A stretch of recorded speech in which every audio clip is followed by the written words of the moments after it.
ازيكم عاملين ايه؟ يا رب تكونوا بخير. معاكم محمد ايهاب. متنسوش تعملوا لايك واشتراك في القناه وشير عشان يوصلكوا كل جديد باذن الله من الفيديوهات. والناس اللي حابه تحجز قراءه خاصه تفضل طبعا تواصل معايا على الواتساب، هرد عليها بكل التفاصيل، القراءات والعروض باسعار حلوه جدا واي حد يقدر باذن الله انه يعملها. تواصل طبعا معايا على الواتساب واعرفك كل التفاصيل. كمان لو حابب تنتسب للقناه هسيب لك طبعا كل تفاصيل الانتساب وفيديو مخصص للانتساب، تقدر طبعا انك تشوف كل طرق الانتساب اللي موجوده عندنا بالاسعار والعروض المناسبه ليك ان شاء الله. كمان ما تنساش تتابعنا على صفحاتنا على الانستجرام واليوتيوب وكمان الفيسبوك، هتلاقي كل رابط، التيك توك كمان هتلاقي كل رابط موجودة في صندوق الوصف. بعد كل بقى المناقشة ديت عايزة اقول لكم انكم وحشتوني جدا جدا جدا. عارف طبعا ان الفترة اللي فاتت كنت متأخر شوية في تنزيل الفيديوهات، ولكن والله كان غصب عني. بس تعالوا بقى كده ان شاء الله نعوض فترة الغياب ديت وننزل لكم ان شاء الله فيديوهات حلوة بإذن الله الفترة اللي جاية. اول حاجه بقى طاقه المنفصلين اللي كانت اكثر طلبا معانا الفتره اللي فاتت، هنعملها ان شاء الله ونشوف الشخص ده بيفكر فيك ولا لأ، بيشتاق ليك ولا لأ، طاقته ازاي في الوقت الحالي او حياته في الوقت الحالي عاملة ازاي، احواله في البعد ماشية ازاي والدنيا وحياته. هنعرف كل حاجة عنه في الوقت الحالي. فيلا كده اعمل لايك وشير وعشان اخد الطاقة بتاعتك معايا، ومتنساش تكتب لي في الكومنتات الفيديوهات اللي انتوا عايزينها الفترة اللي جاية. وتعالى كده نبدأ ونقول بسم الله الرحمن الرحيم مع أصحاب المجموعة الأولى. ويبقى أول حرف من اسم الشخص ده، نعرف بإذن الله كل حاجة عن الشخص ده.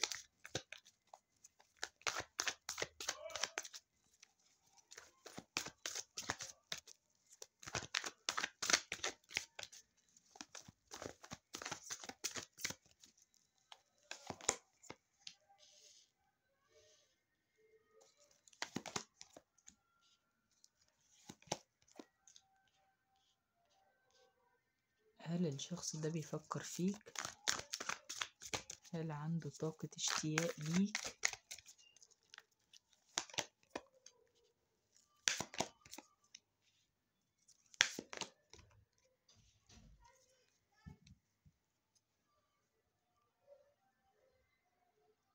تعالى بقى كده هنكمل وناخد الطاقة بتاعتك. حاولت ان الحقيقة ان انا اظبط الإضاءة، يعني مش عارف الإضاءة كانت غريبة اوي الصراحة.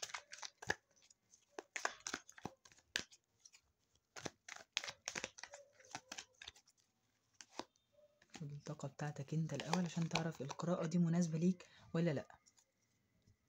مبدئيا كده انت في الوقت الحالي في طاقة الكوين اوف دايموندز وفي طاقة الايس اوف بنتيكلز.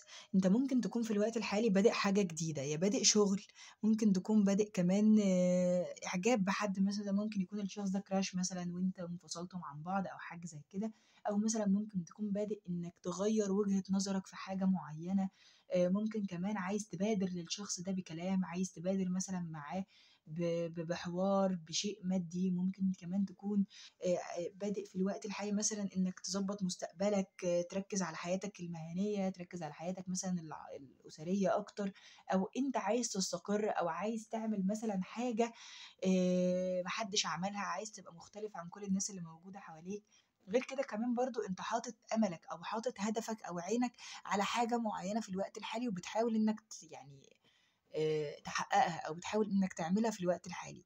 بشوفك كمان برضو ممكن يكون عندك تقييم في حاجة معينة، او في على فكرة انت ممكن تكون يا بتقيم ناس يا انت بتتقيم في الوقت الحالي، سواء بقى من شغلك، من حد مثلا معين، او مثلا ممكن تكون لو سيدة مثلا بتعرض عليكي عرسان او بتعرض عليكي مثلا ناس عايزة تتجوزك، فانت بتقيمي الناس اللي موجودة حواليكي بتشوفيهم.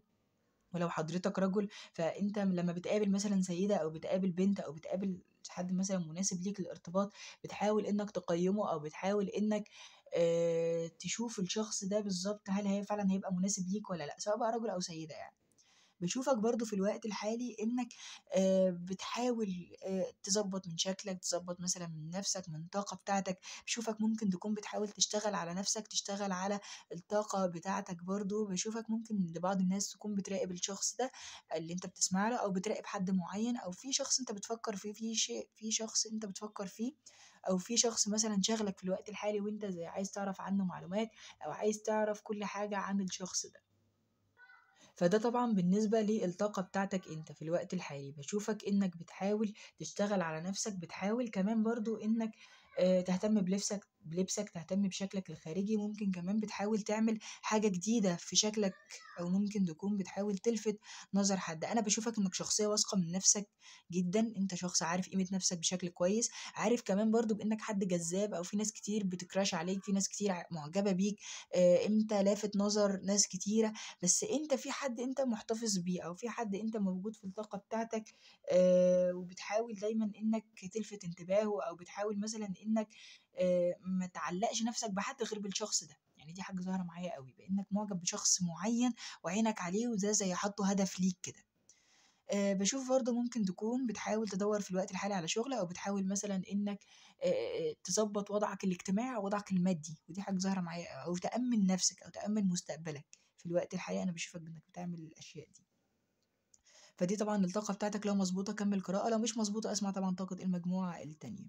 بالنسبة الشخص ده هل بيفكّر فيك والّا لأ، فممكن يكون بعض الناس في بلوكات ما بينك وما بين الشخص ده، أو في بُعد، أو في مثلًا حاجة في الوقت الحالي مخلّية الشخص ده شوية متشوِّش، أو مخلّية الشخص ده شوية متوتّر أو محتار، أو مش عارف في الوقت الحالي الشخص ده يعمل إيه، أو إيه الصح، أو إيه الحاجة اللي هو المفروض يعملها اتجاهك. هل بيفكّر فيك؟ الشخص ده بيفكّر فيك وبيبعت لك طاقة على فكرة، يعني باشوف إن الشخص ده بيبعت لك طاقة، الشخص ده ممكن كمان أنت تكون بتحس بالطاقة دي، أو ممكن تكون أنت أصلًا حاسس فعلًا إن الشخص ده موجود في الطاقة بتاعتك، حاسس فعلًا إن هو بيبعت لك طاقة، أنت دايمًا تكون بتعمل أي حاجة أو تبقى مشغول، أو مثلًا في وضع ما ينفعش إنك تفكّر في الشخص ده أصلًا، فجأة كده تحس إن هو جه على بالك، تحس فعلًا إن هو أنت مشتاق ليه أوي، أو مشتاق فعلًا للتفكير، عايز تشوفه، عايز تتكلم معاه، فأنت بتحس بالطاقة دي، ودي حاجة ظاهرة معايا أوي.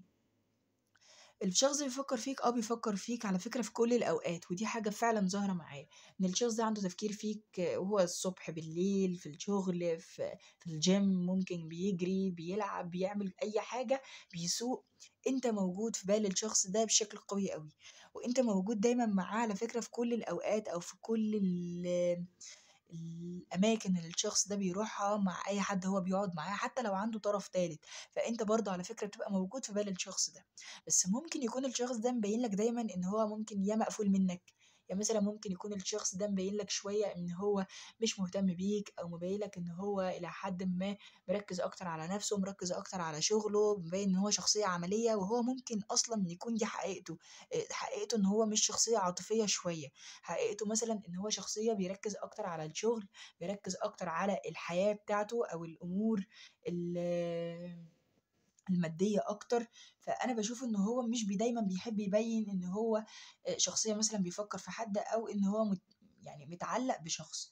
أنا باشوفه دايمًا إن هو شخصية تقيلة إلى حدٍ ما، ودايمًا بيحب دايمًا هو اللي يلفت نظر الناس، أو الناس هي اللي تهتم بيه، مش هو اللي يهتم بحد. بس هل فعلًا بيفكّر فيك الشخص ده؟ بيفكّر فيك. هل الشخص ده بقى عنده اشتياق ليك، أو عنده حنين، أو عنده طاقة على فكرة اتجاهك؟ عند الشخص ده على فكرة بشكل قوي أوي حنين ليك، وزي في تواصل روحاني ما بينك وما بينه، أو في مثلًا طاقة اشتياق من عند الشخص ده ليك، ففعلًا الشخص ده عنده اشتياق ليك، وزي ده مثلًا بيسبب له حزن، أو ده بيسبب له زي كسرة قلب شوية، أو بيسبب له زعل، إن هو مثلًا مش قادر إن هو يكلمك، أو مش قادر إن هو ييجي لك لإنه عنده أعباء مثلًا، أو عنده أشياء، الأشياء دي ممكن تكون ضاغطة عليه، أو ممكن تكون مخلية الشخص ده شوية مش قادر إن هو ييجي يكلمك، أو مش قادر إن هو أو الظروف اللي حواليكم ممكن مخلية الشخص ده زي متلجم كده ومتكتف الحقيقة إنه ييجي يكلمك، بس في اشتياق عنده ليك، في اشتياق بشكل رهيب يعني الشخص ده. وزي ما قُلت لك في تواصل روحاني ما بينك وما بين الشخص ده بشكل قوي. يعني إيه تواصل روحاني؟ يعني أنت الوقت اللي أنت بتحس بالشخص ده بيه، هو برضه في نفس الوقت بيكون بيحس بيك، وهو في نفس الوقت برضه بيكون بيفكّر فيك في نفس الوقت ده. باشوف برضه إن الشخص ده زي عنده زي طاقة لهفة كده عليك، يعني عايز مثلًا إن هو يشوفك، عايز يقعد معاك، عايز يكلمك، أو يبقى في زي تواصل ما بينك وما بينه، بس هو شايف يعني، أو الظروف اللي ظاهرة هنا معايا الTen of Wands وال3 of Swords وال8 of Swords بتقول إن الشخص ده ممكن يكون متكتِّف في حاجة معيّنة، يا علاقة، يا مثلًا عادات وتقاليد، ثقافات، اختلافات، مثلًا أنت في بلد وهو في بلد، في عدم مثلًا، أو في سوء تفاهم، كل واحد شايل من التاني شوية، أو في زي اختلاف في وجهات النظر، أو في عائق ما، أو حيطة ما بينك وما بين الشخص ده أو فاصل، فده مثلًا مخلّي الشخص ده إلى حدٍ ما في عائق أو في أزمة، مخلّياه مش عارف يتواصل معاك، مش عارف مثلًا يعرف عنك معلومات، أو هو مش قادر إن هو يوصّل لك ده على فكرة في الطاقة بتاعته، بس عنده اشتياق ليك، عنده اشتياق يعني بشكل قوي، ودي حاجة ظاهرة معايا أوي. تعالَ بقى هنكمّل القراءة ونشوف أحوال الشخص ده في البُعد وحياته حاليًا عاملة إزاي، أو طاقته في البُعد اتجاهك عاملة إزاي في الوقت الحالي. هنقول الطاقات والأبراج اللي ظهرت معانا. ظهر معايا برج الجدي، زوّرت جميع الأبراج، وظهر كمان معايا برج الدلو، وبرج الجدي ظاهر معانا بقوة، وظاهر معايا الأبراج الهوائية برضه، الميزان والدلو والجوزاء. دي الطاقات والأبراج اللي ظاهرة معانا لحد دلوقتي، واللي زوّرت كل الأبراج. ناخد الطاقة بتاعتك كده نحطها، بعد كده هناخد الكروت. تعالَ كده نشوف حياة الشخص ده في الوقت الحالي عاملة إزاي.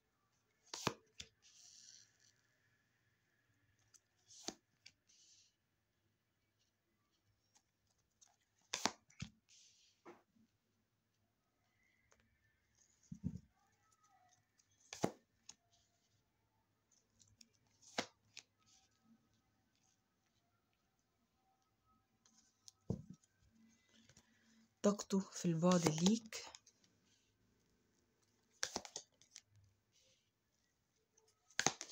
تمام. هو شخص، أنا زي ما قُلت لكم في الأول وشرحنا إن هو شخصية مادية شوية، أو هو شخصية دايمًا مركّز على الأحوال المادية، أو هو دايمًا تصرفاته فيها جمود أو فيها زي رسمية شوية، الشخص ده. مبدئيًا كده حياة الشخص ده في البُعد اللي باشوفه هنا إن الشخص ده مركّز أكتر على نَفْسه، مركّز أكتر على الطاقة بتاعته، على الحياة، على مثلًا لو هو عنده أسرة، فباشوف إن الشخص ده مركّز على أسرته أكتر. ومش معنى الأسرة إن الشخص ده ممكن يكون متزوج، لبعض الناس ممكن مثلًا الشخص ده يكون مهتم بمامته، باباه، إخواته مثلًا، أو هو ممكن يكون متكفّل بحد عنده في الأسرة. فأنا اللي باشوفه هنا إن الشخص ده مركّز على الأمور المادية، مركّز على الشغل بتاعه، على مستقبله، على حياته. باشوف أحيانًا بتيجي له زي كده إيه، تغيُّرات، بس التغيُّرات دي شوية بتبقى جذرية إلى حدٍ ما. يعني مثلًا بيكون مخطط الشخص ده، هادّيكم مثال، إن هو يسافر مثلًا الأسبوع الجاي. تحصل مثلًا حاجة قبل الأسبوع اللي هو هيسافر فيه ده، تخلّيه إن هو يغيّر خطته تمامًا، ويخلّي مثلًا حياته ديّة بدل ما هو كان متوقع إن هو أمّا يسافر هيحقق فلوس، هيحقق مثلًا منصب، هيحقق حاجة معيّنة، حاجة تحصل عنده تخلّيه يفقد كل الأحلام دي، والأحلام اللي هو كان محققها أو كان مثلًا ناوي إن هو يعملها، الأحلام دي تتغيّر تمامًا، أو الأحلام دي تخلّيه يكتئب ممكن، أو ما تخلّيهوش متفائل بنفس التفاؤل اللي هو كان متفائله قبل كده.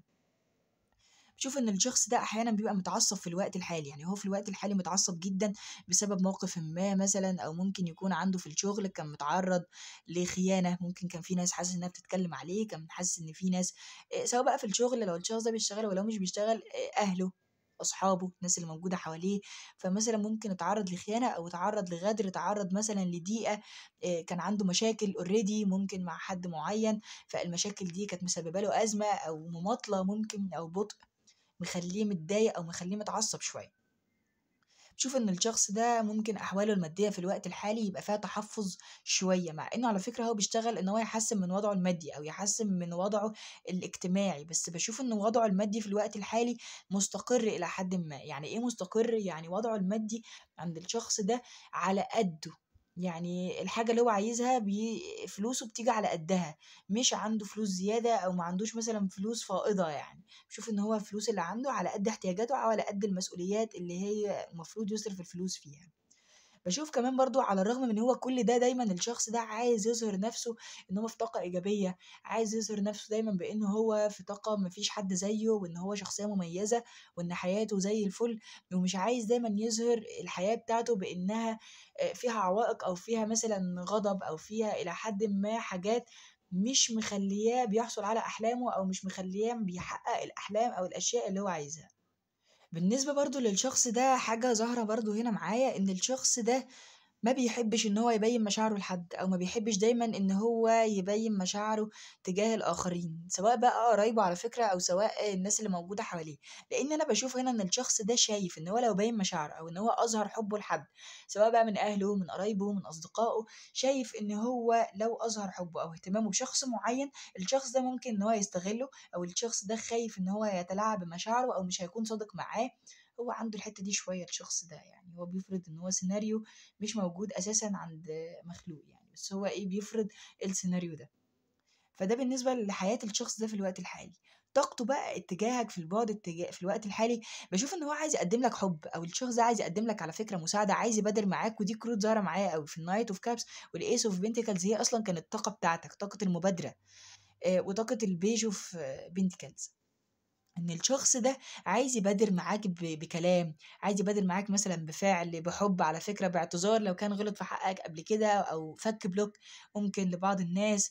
بس أنا باشوف إن الشخص ده شوية ممكن يكون خايف ييجي يكلمك، بيقدّم رجل ويأخّر رجل شوية الشخص ده عن المبادرة. باشوف إن هو شوية أحيانًا بيخاف إن هو ييجي يكلمك فأنت ترفضه، أو أنت مثلًا ما تبقاش عايزه، أو شايف مثلًا إنك لمّا ترفضه فهو كده هتيجي على كرامته، أو كده مثلًا أنت كده هتقلل منه، أو كده يعني هتضيّع مثلًا من كرامته لو أنت رفضته، أو أنت مثلًا قُلت له كلام يجرحه أو كلام يضايقه. فهو خايف شوية من النقطة ديّة الشخص ده. وبعض برضه الناس باشوف إن الشخص ده عايز يقدّم لك حاجة رسمية، أو عايز يقدّم لك مثلًا جواز، خطوبة، عايز مثلًا ييجي يكلمك ويوعدك بوعود حقيقية، مش وعود fake، أو وعود مثلًا فعلًا ما تبقاش حقيقية، أو ما تخلّاكش فعلًا توصل أو تصدّق الشخص ده. فباشوف إن الشخص ده ممكن يكون بيجهّز لك لحاجة رسمية، أو لحاجة جَد فعلًا ييجي إن هو يكلّمك فيها. فطبعًا دي كانت طاقة الشخص ده اتجاهك، ودي أحواله في البُعد وحياته حاليًا. أتمنى طبعًا إن الطاقة تكون عجبتك، والقراءة طبعًا تكون منطبقة عليك. أتمنى لكم أكيد التوفيق والخير يا رب. نقول الطاقات والأبراج اللي ظهرت معانا. برج الجدي مسيطر على القراءة معانا بتاعة القراءة الأولى، وبرج الأسد ظاهر كمان معايا برج الحمل وبرج العقرب. دي الطاقات والأبراج اللي ظاهرة معانا. أتمنى لكم أكيد التوفيق والخير يا رب أصحاب المجموعة الأولى. ما تنسوش تحجزوا قراءة خاصة عندنا على الواتساب، وتعملوا لايك واشتراك في القناة وسبسكرايب للفيديو وشير عشان يوصلكوا كل جديد من الفيديوهات إن شاء الله، والطاقة بتاعتك تظهر معانا. يلا أشكركم أصحاب المجموعة الأولى. يلا ننتقل لأصحاب المجموعة التانية. أصحاب المجموعة التانية إزيكم عاملين إيه؟ يا رب تكونوا بخير. يلا كده نسمي الله ونقول بسم الله الرحمن الرحيم، وتعالى نشوف يلا طاقة الشخص اللي في بالك، وهل بيشتاق ليك وبيفكر فيك ولا لأ، وكمان طاقته في البعد وحياته عاملة إزاي في الوقت الحالي. كده نسمي الله ونقول بسم الله الرحمن الرحيم.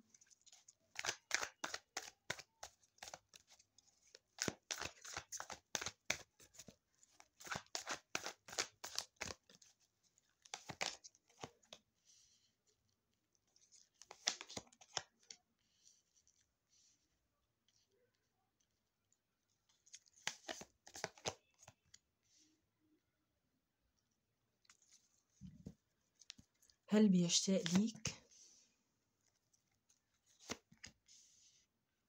واو.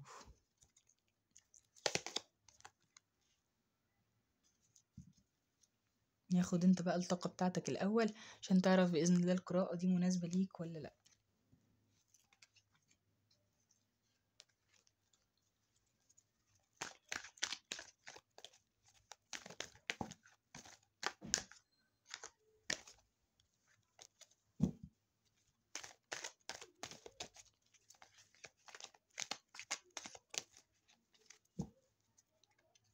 الطاقة بتاعت أصحاب المجموعة التانية. تمام. بالنسبة لطاقة أصحاب المجموعة التانية، فأنا باشوفك هنا قراءة حلوة جدًا، بس قراءة إيه، أنت يعني أنا هاوضّح لكم في قراءة وأنت هتشوف بنفسك، يعني أنت هتحكم أنا ليه استغربت في الأول كده. مبدئيًا كده أنت في الوقت الحالي أنت بتعاند الشخص ده أوي، يعني في طاقتك في الوقت الحالي يا بتعاند حد، ممكن يا بتعاند الشخص ده. بتحاول دايمًا مثلًا إنك تستفزه، ممكن كمان مثلًا هو منتظرك إنك تكلمه فأنت ما بتكلموش أصلًا، عارف مثلًا إن هو مستني مبادرتك أو مستني اتصالك، أو إن أنت تكلمه أو تفُك له بلوك لو أنت عامله، أو تعمل مثلًا معاه موقفٍ ما والشخص ده مثلًا أنت ما بتعملوش اللي هو عايزه. أنت برضه باشوفك إنك ممكن تكون بتراقب الشخص ده، بتحاول كمان برضه تشوف هو بيعمل إيه، سواء بقى على السوشيال ميديا، عايز تعرف مثلًا حاجات عن حياته، ممكن كمان برضه تكون بتحاول زي تلفت انتباهه، أو بتحاول مثلًا إنك تشوف الشخص ده بيعمل إيه في الوقت الحالي، بس أنا باشوفك إنك بتحب الشخص ده جدًا، يعني فوق كل ده أنت عندك حُب للشخص ده، وعندك زي حُب سيطرة شوية أو حُب تملُّك للشخص ده شوية. يعني إيه؟ يعني حُب بغيرة، حُب مثلًا بإنك مش عايز حد تاني يكلّمك عنّه أو ما تحبّش مثلًا إن حد يكلّمك عنّه أو حد مثلًا هو يقف يتكلّم معاه، عندك كده حُب فيه غيرة على الشخص ده شوية. فأنت مشاعرك حلوة أوي تجاه الشخص ده، وزي تكون مثلًا بتحاول برضه الفترة دي تعمل control على مشاعرك تجاه الشخص ده، يعني بتحاول إنك تقاوم إحساسك تجاهه. مثلًا ممكن تكون أنت الفترة دي حاسس إن هو بييجي لك إحساس منّه كتير، أو أنت مثلًا مشاعرك تجاهه في الوقت الحالي حاسس إنها عميقة شوية، فأنت يا بتحاول تقلل مشاعرك دي، أو بتحاول إنك تعمل control أو تبقى في balance شوية أو توازن عندك في مشاعرك تجاه الشخص ده. فده بالنسبة للطاقة بتاعتك، لو مضبوطة كمّل قراءة، لو مش مضبوطة اسمع طبعًا طاقة المجموعة الأولى. بالنسبة بقى الشخص ده اللي بيفكّر فيك، فالشخص ده بيفكّر فيك يعني الhigh priestess هنا والace of pentacles والpage of pentacles، فالشخص ده بيفكّر فيك بشكل قوي أوي، وأنت دايمًا موجود على باله، أو أنت دايمًا موجود في الهالة الطاقية بتاعة الشخص ده بشكل قوي. قبل ما ينام برضه خاصةً الشخص ده بيفكّر فيك، أو هو مثلًا في مكان العمل، يعني الشخص ده دايمًا بيفكّر فيك، سواء بقى في مذاكرة مثلًا، في الدرس، في العمل بتاعه، في الشركة، في المكان، الشخص ده بيفكّر فيك بشكل قوي، وأنت دايمًا موجود على باله. في حروف ظاهرة معايا، وحروف ديّة يعني الحقيقة يعني ظاهرة معايا أوي، في حرف الE وحرف الB ظاهرين معايا، وحرف الM والW والL برضه ظاهرة معايا أوي، حرف الA برضه ظاهر معايا أوي. فسواء بقى من حروفك أو من حروف الشخص ده، والناس هتقول لي مثلًا إحنا كنا في المجموعة الأولى وداخلين نسمع المجموعة التانية أنت ما قُلتش حروف، دي حاجات يا جماعة بتظهر والله في أثناء القراءة، أو دي بتبقى دلالات بتظهر في القراءة، فدي مثلًا مش باتعمد إن أنا أميّز مثلًا مجموعة عن مجموعة، لأ، دي حاجات بتظهر والله تلقائي كده لوحدها. فالشخص ده بيفكّر فيك، بيفكّر فيك بشكل قوي، وأنت فعلًا بتبقى موجودة على باله بداية كل شيء هو بيعمله، أو بداية كل حاجة الشخص ده بيشوفها أو بيعملها. يعني إيه؟ يعني مثلًا الشخص ده أول لمّا بيصحى من النوم، مثلًا أول حاجة بيفكّر فيك هي أنت. راح مثلًا وشاف فلان شبهك أوي، فأي حاجة مثلًا بتيجي في باله أنت دايمًا بتبقى أول حاجة موجودة على بال الشخص ده. هل الشخص ده بيشتاق لك والّا لأ؟ الشخص ده بيشتاق لك جدًا، يعني بيشتاق إنكم تقعدوا مع بعض، بيشتاق مثلًا إنكم تتكلموا تاني. باشوفه كمان برضه إن الشخص ده ممكن يكون بيدعي ربنا، أو بيدعي إنكم تقربوا من بعض، إن يبقى في فعلًا كلام ما بينك وما بينه، أو يبقى في علاقة، أو إنكم ترجعوا مع بعض من تاني أو حاجة زي كده. باشوف برضه إن الشخص ده عنده زي طاقة إيه، فرح مثلًا كده لمّا بيفكر فيك، أو لمّا أنت مثلًا بتيجي على باله هو بيبقى فرحان، بيحس دايمًا بطاقة إيجابية، أو بيقعد يتخيّلك كده ويشوفك مثلًا دلوقتي معاه. آآ بيقعد كده عنده تخيُّلات دايمًا تجاهك. وما حدش طبعًا يسألني تخيُّلات يعني إيه، أنت أكيد فاهم. فالشخص ده عنده دايمًا تخيُّلات تجاهك، فدي حاجة ظاهرة معايا أوي، وزي أمنية كده يعني تجاهك كده، بيتمناك، بيتمنى إنكم تقرّبوا من بعض، يبقى في كلام ما بينك وما بينه، يبقى في طاقة حقيقية وفي حُب حقيقي وانسجام ما بينك وما بينه، ودي حاجة موجودة أوي معايا. أنتم علاقة على فكرة توأم روح وتوأم شُعلة، ودي يعني كانت القراءة الأولى. فالشخص ده عنده طاقة اشتياق ليك أوي، وأنتم علاقة توأم روح أو توأم شُعلة زي ما أنا باقول لك، لإن كانت المجموعة الأولى اتصال روحاني، فهنا العلاقات الروحانية ظاهرة معايا أوي على فكرة في القراءتين، يعني دي حاجة ودلالة قوية أوي، فعشان كده أنتم مدّيني طاقة حلوة جدًا في القراءتين الحقيقة يعني. فالشخص ده عنده اشتياق ليك، وباقولها لك وبابصم لك بال10 يعني، فدي حاجة ظاهرة معايا. تعالَ يالّا ننتقل ونشوف حياة الشخص ده عاملة إزاي في الوقت الحالي، وطاقته اتجاهك في البُعد عاملة إزاي. قبل ما نروح هنقول الطاقات والأبراج اللي ظهرت معانا، ظهر معايا برج العقرب والسرطان والحوت، ظهر كمان معايا الجدي والجوزاء والحمل، دي الطاقات والدلو، دي الطاقات والأبراج اللي ظاهرة معانا. تعالَ كده هناخد كروت، نشوف يالّا كده أحوال الشخص ده في البُعد في الوقت الحالي عاملة إزاي.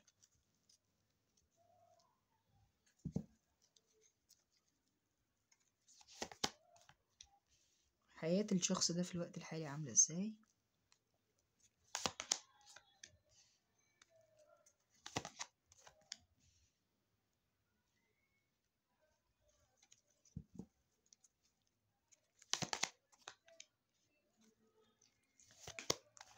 تمام. الشخص ده بيعافر دايمًا كده، يعني عنده طاقة معافرة، طاقته بقى اتجاهك أنت.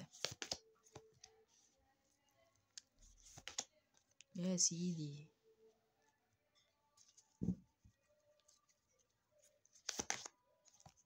تمام. مبدئيًا كده الشخص ده يعني طاقته في لأ بُص إحنا هنبدأ في حياته الأول. حياة الشخص ده في الوقت الحالي فأنا باشوفها إنها ممكن تكون مليئة بالأزمات شوية، أو مليئة مثلًا شوية ممكن بالحاجات اللي هو ما بيبقاش متوقعها، بس كل ده اللي أنا عايزة أعرفه لك إن الأزمات اللي هو بيقع فيها ديّة أو الحاجات اللي هي موجودة أو المشاكل إلى حدٍ ما اللي ممكن تكون معقدة شوية عند الشخص ده، نتيجة لعند الشخص ده، أو نتيجة لمعافرة الشخص ده ممكن في حاجات غلط، أو في حاجات ممكن يكون هو شايفها أو من وجهة نظره إنها صح، وهي ممكن تكون حاجات فعلًا غلط أو فعلًا ما كانش المفروض إن هو يعملها. باشوف كمان إن الشخص ده حياته في البعد ممكن يكون عنده مشاكل، ممكن يكون في الوقت الحالي عنده حاجات مش راضية إنها تتحل، باشوف برضه إن هو ممكن يكون زي مُكتئب أو تعبان نفسيًا أو عنده حاجة معيّنة أو مش عارف ينظّم وقته، مش عارف ينظّم حياته، وكل شوية مثلًا تطلع له حاجات كده ما تفهمش هي جاية له منين، أو حاجات هو ما بيبقاش متوقعها بذات نفسه. باشوف برضه إن الشخص ده ممكن بيعافر شوية في الحياة، أو هو في الوقت الحالي بيحاول إن هو يتماشى مع الحياة اللي موجودة عنده أو الحياة بتاعته، باشوف إن هو بيحاول زي إيه، على الرغم من إنه مثلًا ممكن يكون هو رأيه مخالف لكل الناس اللي موجودة حواليه، بس بيحاول إن هو يمشّي دنيته شوية. باشوف كمان برضه إن هو زي بيحاول يجتهد، بيحاول ممكن إن هو يلاقي شغل أو يرفع من نَفْسه أو من كفاءته المادية أو من كفاءته كمان العملية، باشوفه برضه إن هو زي بيحاول يشتغل على نَفْسه وفي نَفْس الوقت برضه يخلّي طاقة كويسة عنده أو يخلّي مظهره حلو أو يخلّي شكله حلو، يعني أنا باشوف إن هو بيحاول يعمل توازن ما بين الحتتين دول. باشوف إن أحواله المادية عند الشخص ده إلى حدٍ ما كويسة جدًا، يعني بيحاول برضه إن هو يرتقي بمستواه المادي، يرتقي كمان بمستواه الاجتماعي، وباشوف إن هو زي بيحاول يشتغل كده أو بيحاول إن هو يعمل طاقات كويسة أو فلوس، يعني باشوف إن هو بيحاول إن هو يشتغل على الحتّة دي. باشوف كمان برضه لو هو الشخص ده عنده موهبة أو عنده حاجة معيّنة بيحاول إن هو يستغلها أو بيحاول إن هو يستغل الموهبة دي إنها تجيب له فلوس، إنها مثلًا تضبّط وضعه المادي، وضعه الاجتماعي. ولو أكيد ما عندوش موهبة باشوف إن الشخص ده سواء بقى في شغله أو في عمله أو في الشيء اللي هو بيعمله بيحاول إن هو يستثمر ده في إنه يجيب له شغل أو إن هو يجيب له مثلًا حاجات تخلّيه يبقى اجتماعيًا كويس. بس في نفس الوقت برضه باشوف إن الشخص ده بيهتم بشكله جدًا الخارجي، يعني في نفس الوقت ده يعني باشوف إن هو مهتم بلبسه، مهتم بمظهره الخارجي جدًا، حرصًا برضه شوية عشان أكون صريح معاك عشان الناس برضه إيه، تتلفت ليه، يعني إيه، يعني الشخص ده شوية بيحب نظرات الإعجاب، يعني دي حاجة ظاهرة معايا أوي، إن هو مثلًا عايز الناس يعني هو برضه بيحبك، يعني أنا برضه مش باشككك فيه، ولكن الشخص ده اللي باشوف إن هو بيحبك، ولكن اللي ظاهر معايا هنا برضه عايز الناس اللي حواليه برضه هي اللي تعجب بيه. أنت يا رب تكون فهمت أنا أقصد إيه يعني.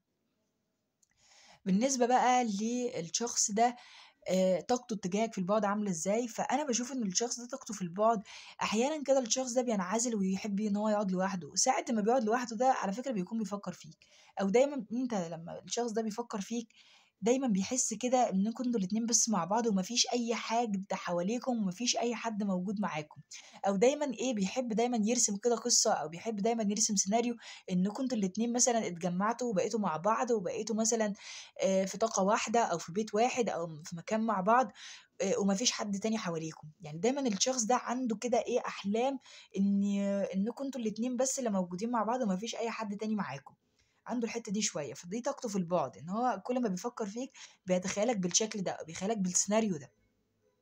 برضه باشوف إن الشخص ده طاقته في البُعد عنده شغف اتجاهك في الوقت الحالي، يعرف أنت بتعمل إيه في دلوقتي، أنت مين معاك، مين حواليك، وبيراقبك كده إيه، من بعيد لبعيد أو بيبُص عليك كده من غير ما أنت تاخد بالك.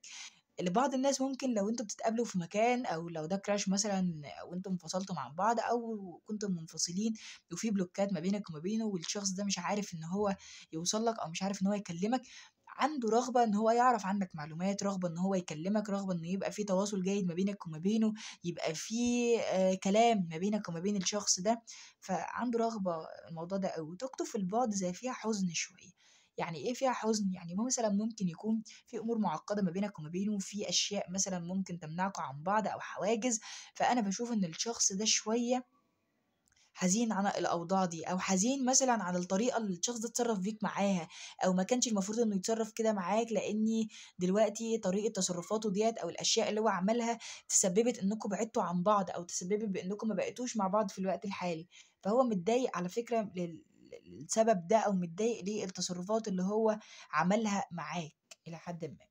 فدي طبعًا كانت القراءة بتاعة المجموعة التانية، أتمنى لكم أكيد التوفيق والخير يا رب. أتمنى طبعًا إن القراءة تكون انطبقت عليكم جميعًا. طاقة على فكرة المجموعة التانية منطبقة أوي مع طاقة المجموعة الأولى، فأتمنى طبعًا إنكم تسمعوا المجموعة الأولى مكملة للقراءة دي. أشوفكم على خير في فيديوهات تانية كتير. هنقول طاقات الأبراج اللي ظهرت معانا. ظهر معايا برج الأسد بقوة، برج العذراء، وبرج الدلو ظاهر معانا، وبرج الحوت. دي طاقات الأبراج اللي ظهرت معانا. أتمنى لكم أكيد التوفيق والخير. باشوفكم على فيديوهات تانية كتير. ما تنسوش تحجزوا قراءة خاصة، ولو حابين أكيد تنتسبوا للقناة تقدروا طبعًا تتواصلوا عن طريق الفيديوهات اللي هتلاقيها موجودة تحت المخصصة للإنساب أو طرق الإنساب. ما تنساش تدعمنا بكلمة شكرًا، وتعملي لنا follow على جميع وسائل التواصل الاجتماعي لو حابب أكيد تشوفنا بشكل أكبر وفيديوهات تانية مختلفة.